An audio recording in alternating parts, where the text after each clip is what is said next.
Hey everyone, I just wanted to take a minute to plug our new podcast, Wealth Mavericks, that will be releasing earlier this year, meaning 2024. The podcast is hosted by myself and my partner, Joe Arioto, and we're going to talk about the unlocking of the secrets that the wealthy know and the government won't tell you. It's been a lot of fun making these episodes and getting this podcast all set up and ready for you. So we're super excited to go ahead and share this with everybody. The podcast is actually going to premiere on YouTube and also all the big podcast platforms that are out there on January 11th. So very excited. It's coming up here soon. We'll be sharing the links in the description to be sure to check it out. Now, back to our weekly episode of Asset Coach and Tax Strategist. So don't worry, you will still get Asset Coach and Tax Strategist. Thanks so much. Make it a great day. All right, welcome back to our next episode. If you remember, if you're joining us because you're a subscriber and you listen to us regularly, well, we're continuing our Q&A of Berkshire Hathaway's annual meeting in 2023. And the reason why I'm going through their annual meeting is I feel that Warren Buffett and Charlie Munger have done the best job as an example to you and I as people who want to work hard, save a little bit of what we worked hard for, and build and accumulate wealth for the future. Now, wealth meaning that access to liquidity or capital in the future so we can have whatever lifestyle we choose to have. This is a first world problem, by the way. This is not a necessity, but in the first world, there is a requirement or a need for this. Now, I think Buffett, being one of the wealthiest people in the world, top 10 for at least the last 2-3 decades, he has something to say, and I think he's brilliant in understanding how to have access to capital, what to do with that capital, and it's pretty important and pretty impressive. So we're going to continue our series in going through Berkshire Hathaway's annual meeting. So as a quick reminder, if this is the first time, what we're doing is that they were pre-written in questions. There's the MC, her last name is Quick. She will ask the questions. After that answer to that question, then they're going to go to the live audience, and the live audience is going to ask a question. They just go back and forth. Okay. So in this episode, we're going to continue on, and we're at question 16, which is from the audience. And it says, what advice can you give CEOs about the trade-off between short-term and long-term profits? That's a very good question. Buffett answers by saying, we feel no pressure from Wall Street. We don't make promises. We are working for our shareholders. We are interested in owning a wonderful business forever. We learn as we go along. We know what the right price is, and we know what we think we can project out in terms of consumer behavior and threats to a business.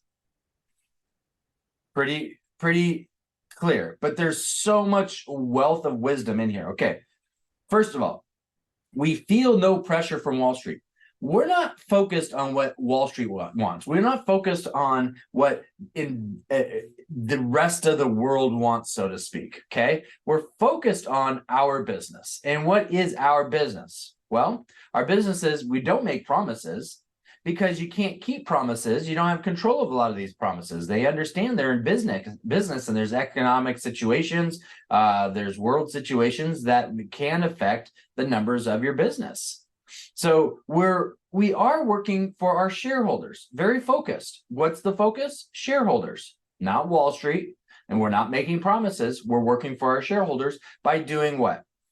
By owning wonderful businesses forever. That's the interest. When we buy a business, meaning we, Berkshire Hathaway, when we buy a business, we're going into a lifetime commitment is their mentality.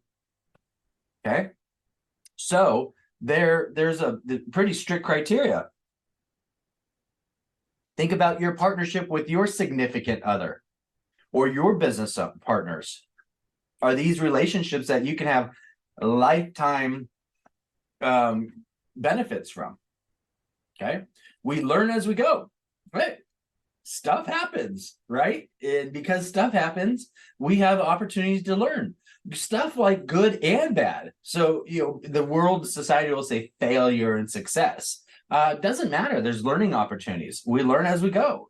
Situations pop up, great, let's keep doing this. This was a good outcome. How do we keep doing this? Or, ooh, this wasn't so good. How do we learn from this and make changes so we have great outcomes? We know what the right price is, and we know what we think we can project out in terms of consumer behavior and threats to a business. We know our numbers. So what do you need to know for short-term, long-term profits? You need to know these things, okay? If you're a startup, it's hard to know these things, but you need to look at the industry. You need to look at your competition. You need to look at your situation and what's going to make you different to help you have short-term and long-term profits. What do you do with those profits? Now, Munger tells Buffett, hey, Buffett, he doesn't say that. He says, tell him about the Japanese companies, okay? Now, Buffett goes on to a long answer. So Buffett says, hey, all right, Charlie, here we go. He said the Japanese companies were earning 14% on what we were going to pay to buy them.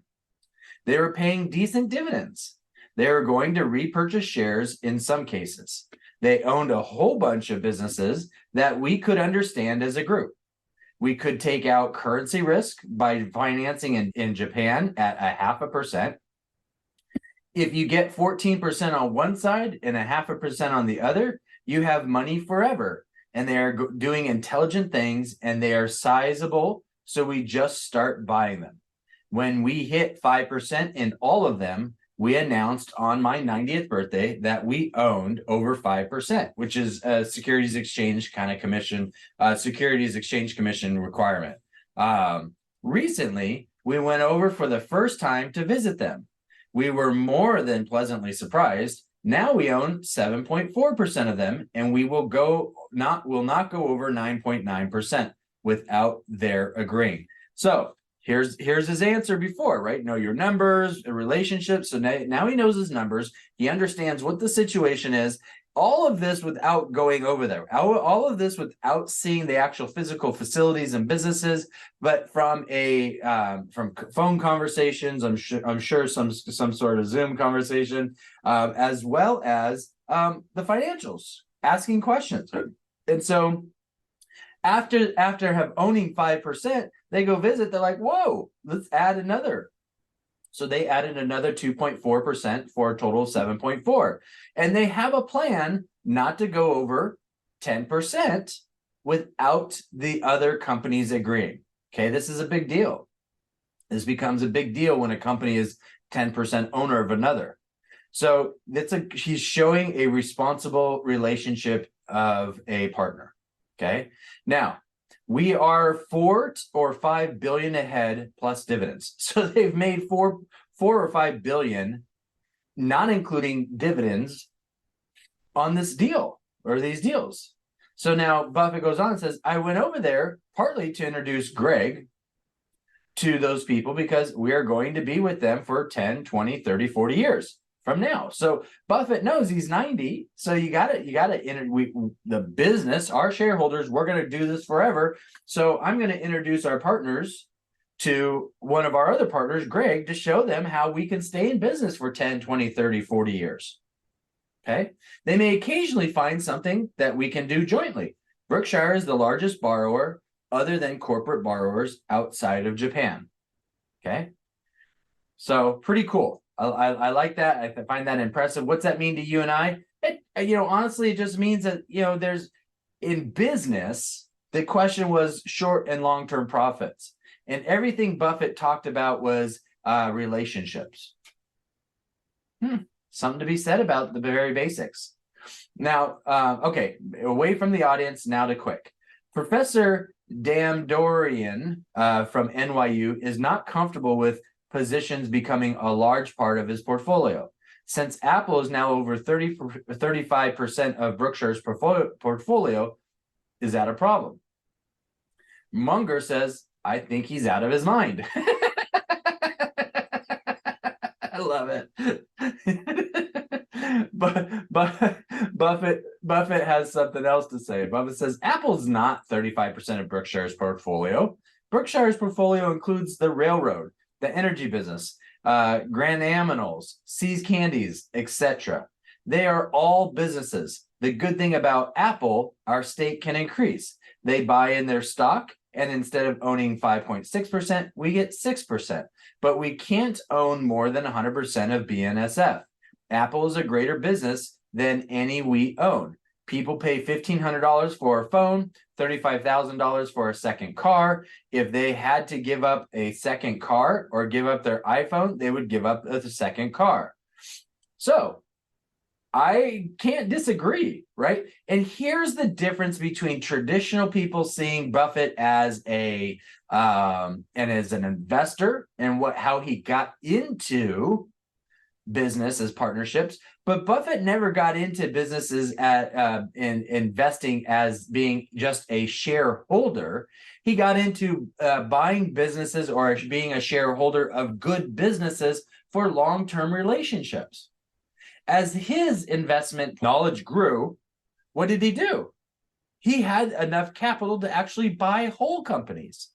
So Apple is not 35% of their portfolio. Now, the professor may look at just his investment portfolio in stock investments that they don't own 100% of the portfolio. Buffett's saying, time out. No, we own 100% of a railroad company, 100% of energy businesses, 100% of See's Candies, right? Those are all stock. They own those 100%. What he's saying is that the good thing about Apple is that when Buffett owns 5.6%, as Apple goes in and buys back more repurchasing of their shares, they're reducing the overall dilution of shares out there. So they're decreasing the number of shares, which increases the value or the stock value of the share. So if Buffett bought 5.6, Apple buys back more shares, it increases the value of Buffett's investment up to 6%. He didn't add any more money. Apple is doing that and increasing value for the shareholders, okay? So this is what's really important to understand from 2008, when we had the financial crisis, we had investments go down, we had everything go down.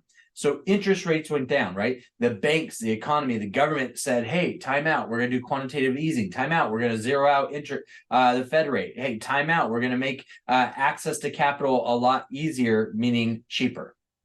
So what happened was before that, Apple had zero. As an example, Apple had zero debt. So when 2008 happened, what occurred? It became so inexpensive to borrow money that Apple went and did that. And what they do with that money? They started buying back their own shares, increasing their valuation. So other companies started to do the same thing. So from 2008 to now, within the last few years, we're starting to see now companies are starting to slow down their repurchase programs. Why? Because the economic environment is changing. Why? Because the current administration is changing it. They lost control over it, and purposely or unpurposely, does not matter. They lost control over it. And so the economic outcome looks less. So the repurchasing is a prudent, because interest rates are higher and it's more expensive to borrow or have access to capital. So that's what's happened with the stock market over the years. Now, because we were in a good, strong economy and you and I as consumers were consuming, we also had an economy that was getting stronger, okay? And so if Apple can buy back their shares with cheap money, it doesn't matter if the shares become more expensive, it's cheap money. So what's going to happen now is that as the economy drops and Apple's, let's say Apple's stock starts dropping, because that's what shareholders do. They start unleashing stock and start selling, creating more liquidity. Okay. What's going to happen? Well, if their stock goes down, it gets cheaper. So now Apple can actually use their own capital, their own cash that they have been storing up since the money was so cheap, capital was so cheap and to borrow. Then they can use their own coffers to continue to repurchase shares at the right price. They stopped because they want to see where the pricing of their stock goes. It has to go back down to a comfortable economic without their involvement, meaning without them repurchasing, okay? Now, this is not investment advice. This is the basics of how the supply and demand of stocks work. buy and sell of stocks. This is just the basic value of it. And this is what's occurring. Okay. This is a part of what is occurring. So that's what Buffett's saying is that, man, I can own 100% of a railroad company, but I'm not going to own 100% of Apple. So I have a greater possible valuation of Apple increasing without me really adding more money. You can't own more than 100% of a business like he already does. And then he explains why. Because there's a need, $1,500 needs. People are I'm not buying car company stock because people don't need a second, third, fourth car, but we've become to where we do need our phone. Okay. So great answer. Love it. And it's true to form for Buffett, by the way. Now, Munger goes on to say, and then we'll stop here. I think one of the inane things taught in modern university education is that a vast diversification is absolutely mandatory in investing in common stocks. Oh, I love where he's going here. I've heard him and Buffett talk about this before, but I think he's going someplace that they've talked about before. That is an insane idea. It is not that easy to have a vast plethora of good opportunities that are easily identified. And if you've only got 3, I'd rather be in my best ideas instead of my worst. We make fewer mistakes than other people. We are not so smart, but we know the edge of our smartness. That is a very important part of practical intelligence. If you know the edge of your own ability, you should ignore most of the notions of experts about what I call diversification of portfolios. I love it. All right. Here's why I love this, is that it goes in line with what they say. Know what you're buying. There is minimal risk if you know what you're getting into. Doesn't mean risk doesn't exist. It means you're comfortable with what you're getting into. If you're not comfortable getting into it, you don't get into it because then that becomes risky because you're not comfortable with it. But if you know what you're getting into and you're comfortable with that, what risk are you taking? You're just making a decision to move forward. So what's happening in modern portfolio and university education, this is happening in Wall Street and financial planning. You see a lot of advisors where they have clients in diversified mutual fund. A whole point of an ETF and a mutual fund, again, this is not investment advice, this is education. The whole point of a mutual fund and a ETF is a pooling of shares of companies. So you have a diversification in that mutual fund or that ETF. Now, there are certain focuses. So you can have a growth mutual fund, you can have a value mutual fund, you could have growth in income, you can have income. There's different points and purposes and outcomes of a particular mutual fund, but everything in that mutual fund meets that goal of what it is. So if you want a growth mutual fund, all the companies in there have growth. Do you know all the companies that are being invested in that? If not, why are you allowing your advisor to put you in that mutual fund? Okay, so what they're saying is, hey, rather than do that, we got 3 really good ideas over here. These are 3 companies that they're growth companies. We understand their numbers. We understand their business model. Buffett didn't get into Apple. They didn't get into technology for years, even though people kept pressuring them. They're like, we don't get it. We don't understand it. Doesn't make a whole lot of sense to us. And over the years, they started to learn more and more, as well as Apple started to adjust and change the way they did business as well, to where Buffett and Munger go, this is a great business model. Look at these people. A new phone's coming out, and they're lining up around the block at every Apple store. When a new vehicle or a new TV comes out, people aren't lining up for that. Maybe a movie, but